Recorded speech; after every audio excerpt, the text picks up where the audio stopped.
Hi all. I want to make some videos on some mating pattern, basic mate.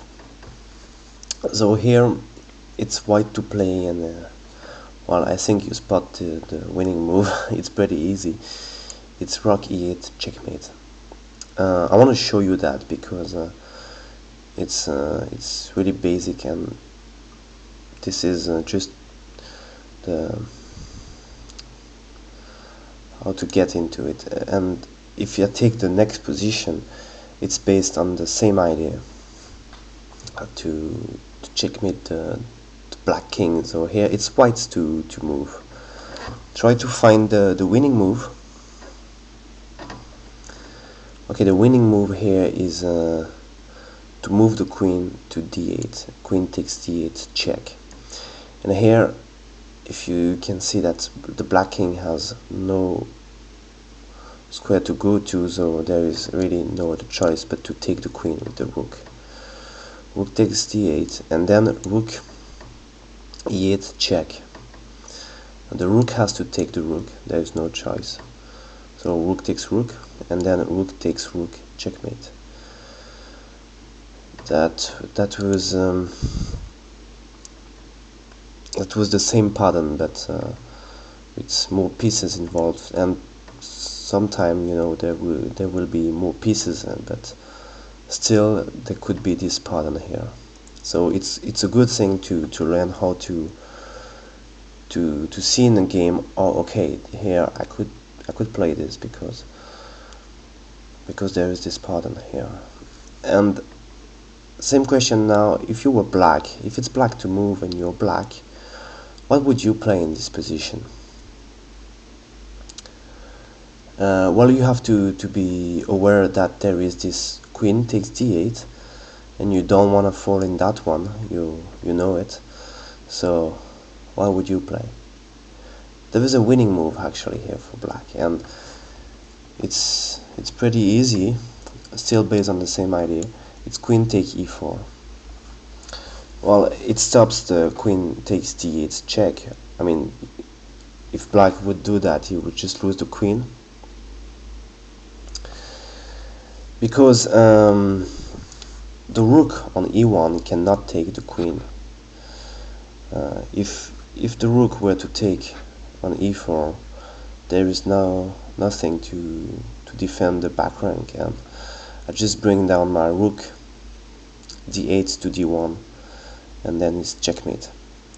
So this is free hanging pieces here on e4. It's free to pick up. So here I want to show you the same mate, but a little bit more different. I mean, the only thing that's different here is that the square h6, h7, h7 is free for the king, but white now has his bishop, so it's taking away from the king. So here again, rook e8 checkmate. The king has nowhere to go. Pretty obvious to see. So far, nothing hard. So let's move to the next position. Here again, it's white to play. If you see the position, you can see a couple of things that's really hard.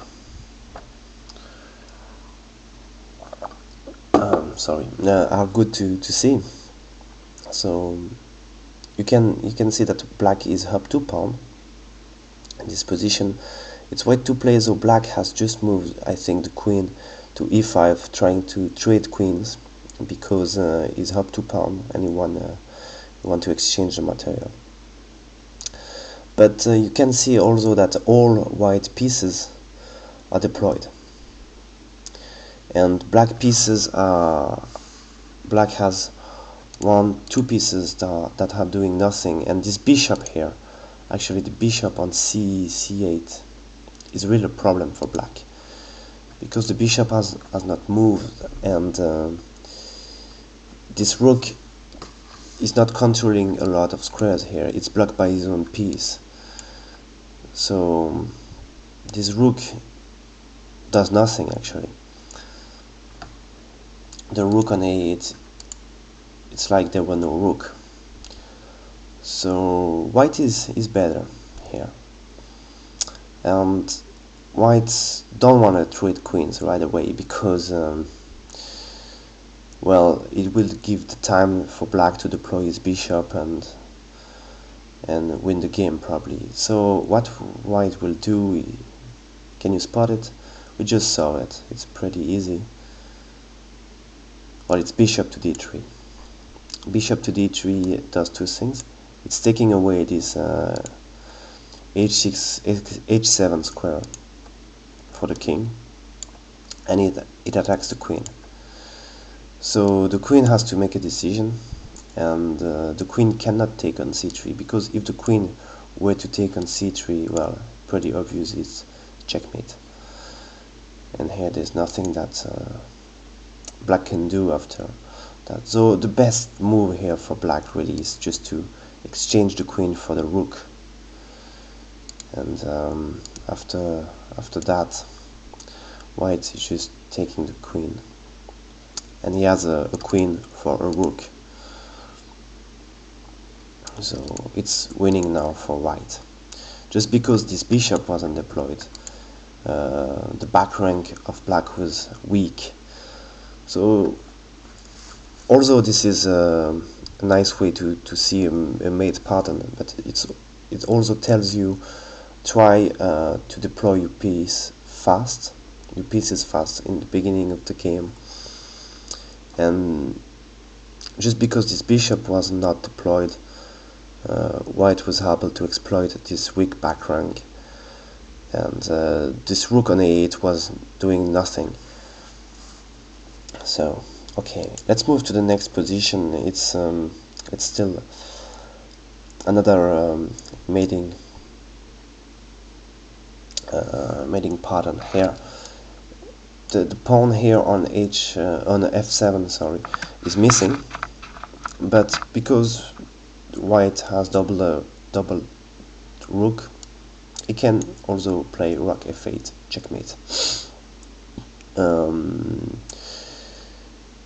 It can also work if there is a rook on a8 or b8 or anywhere else, or he could control the f8 square. So this is just an example. Let's move to the final position I want to show you. Here it is white to play, and white has a winning move. Well, it's not winning right away, but it wins a big long time advantage. Can you spot it here in this position? I'll give you a couple of seconds. Sorry, I'm a little thirsty. Okay, the winning move here is bishop takes d5.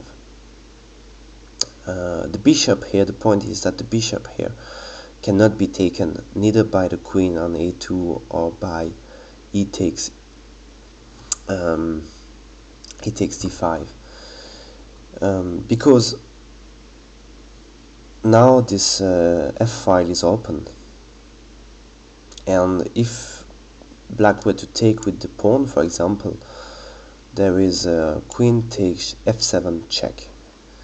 Well, and here the king can move to h8, but then it's made with queen takes f8. So the best thing that black has to do is to take the rook,